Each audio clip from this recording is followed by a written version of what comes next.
ಓಂ ಶ್ರೀ ಗುರುಭ್ಯೋ ನಮಃ. ಹರಿ ಓಂ ಶ್ರೀ ಮಾತ್ರೇ ನಮಃ. ನಮಸ್ಕಾರ ಸ್ನೇಹಿತರೆ, ಆಲ್ರೌಂಡ್ ಕ್ಲಾಕ್ ಕನ್ನಡ ಚಾನಲ್ಗೆ ಸ್ವಾಗತ ಸುಸ್ವಾಗತ. ಇವತ್ತಿನ ವಿಡಿಯೋದಲ್ಲಿ ಲಕ್ಷ್ಮೀ ದೇವಿಯನ್ನು ಮೆಚ್ಚಿಸಲು ಇರುವ ಸರಳ ಮಾರ್ಗವೇನೆಂದರೆ ಅದುವೇ ಮಂತ್ರಗಳ ಪಠಣವಾಗಿದೆ. ನೀವು ಗುರುವಾರ ಮತ್ತು ಶುಕ್ರವಾರದ ದಿನದಂದು ಲಕ್ಷ್ಮೀ ದೇವಿಯ 108 ನಾಮಗಳ ಈ ಮಂತ್ರಗಳನ್ನು ಪಠಿಸುವುದರಿಂದ ಹಣದ ಸಮಸ್ಯೆಗಳು ಥಟ್ಟನೆ ಮಾಯವಾಗುವುದು. ಈ ಮಂತ್ರಗಳು ಯಾವುದು ಅಂತ ಪೂರ್ತಿ ವಿಡಿಯೋ ನೋಡಿ. ನಿಮಗೆ ಇಷ್ಟ ಆದರೆ ಖಂಡಿತ ಶೇರ್ ಮಾಡಿ.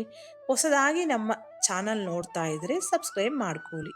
ಇವತ್ತಿನ ವಿಡಿಯೋದಲ್ಲಿ ಹೈಲೈಟ್ಸ್ ಏನಂದರೆ ಗುರುವಾರದ ವಿಶೇಷ ಮಂತ್ರ, ಶುಕ್ರವಾರದ ವಿಶೇಷ ಮಂತ್ರ, ಲಕ್ಷ್ಮೀ ದೇವಿಯ 108 ನಾಮಗಳ ಮಂತ್ರ.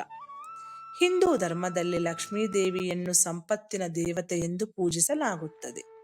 ಯಾವ ವ್ಯಕ್ತಿ ತನ್ನ ಜೀವನದಲ್ಲಿ ಲಕ್ಷ್ಮೀ ದೇವಿಯ ಕೃಪೆಗೆ ಪಾತ್ರನಾಗಿರುತ್ತಾನೋ ಅವನ ಜೀವನ ಪರ್ಯಂತ ಹಣದ ಸಮಸ್ಯೆಗಳನ್ನು ಎದುರಿಸಲು ಸಾಧ್ಯವಿಲ್ಲ ಎನ್ನುವ ನಂಬಿಕೆ.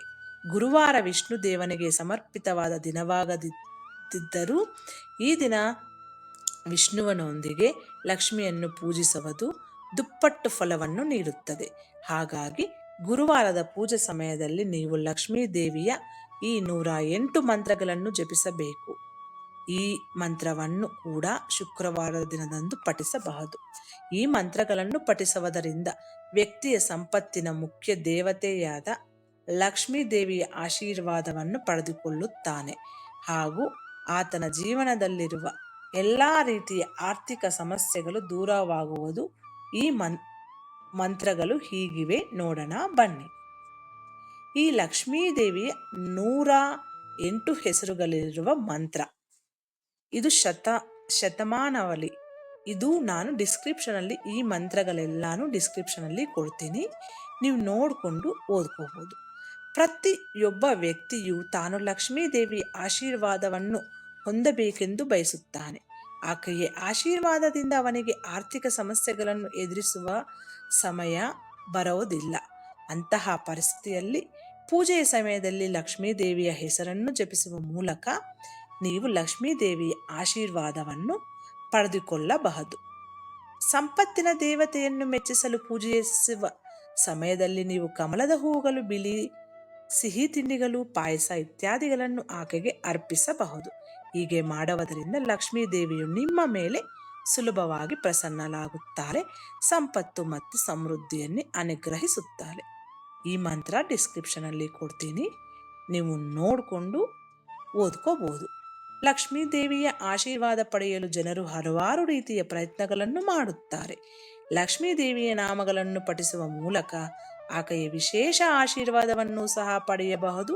ಶುಕ್ರವಾರದ ಜೊತೆಗೆ ಗುರುವಾರ ಲಕ್ಷ್ಮೀ ದೇವಿಯ ಆಶೀರ್ವಾದವನ್ನು ಪಡೆಯಲು ಅತ್ಯುತ್ತಮ ದಿನವೆಂದು ಪರಿಗಣಿಸಲಾಗಿದೆ.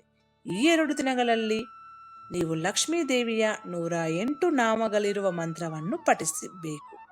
ಲಕ್ಷ್ಮೀ ದೇವಿಯನ್ನು ಪೂಜಿಸುವ ಸಮಯದಲ್ಲಿ ನೀವು ಈ ಮಂತ್ರಗಳನ್ನು ಪಠಿಸಬೇಕು. ಇವುಗಳನ್ನು ನೀವು ವಾರದ ಪ್ರತಿಯೊಂದು ದಿನವೂ ಪಠಿಸಬಹುದು, ಆದರೆ ಮುಖ್ಯವಾಗಿ ಗುರುವಾರ ಮತ್ತು ಶುಕ್ರವಾರ ಪಠಿಸಿ. ನಿಮ್ಮ ಹಣಕಾಸಿನ ಸಮಸ್ಯೆಗಳು ದೂರವಾಗುತ್ತದೆ. ಈ ವಿಡಿಯೋದಲ್ಲಿರುವ ಎಲ್ಲ ಅಂಶಗಳು ನಿಮ್ಮ ಸ್ವಂತ ವಿವೇಚನೆ ಬಳಸಿ ನಿರ್ಧಾರಗಳೆಲ್ಲ ತೆಗೆದುಕೊಳ್ಳಿ. ಮುಂದಿನ ವಿಡಿಯೋದಲ್ಲಿ ಸಿಗೋಣ. ಅಲ್ಲಿವರೆಗೂ ಧನ್ಯವಾದಗಳು. ನಾನು ಎಲ್ಲರಿಗೂ ಗೊತ್ತಿರುತ್ತೆ, ಇದು ಲಕ್ಷ್ಮೀ ಅಷ್ಟೋತ್ರ ನಾಮಾವಳಿ ಮಂತ್ರ. ನಾನು ಈ ಲಕ್ಷ್ಮೀ ಮಂತ್ರ ಡಿಸ್ಕ್ರಿಪ್ಷನಲ್ಲಿ ಕೊಡ್ತೀನಿ, ನೋಡಿಕೊಂಡು ಓದ್ಕೋಬೋದು.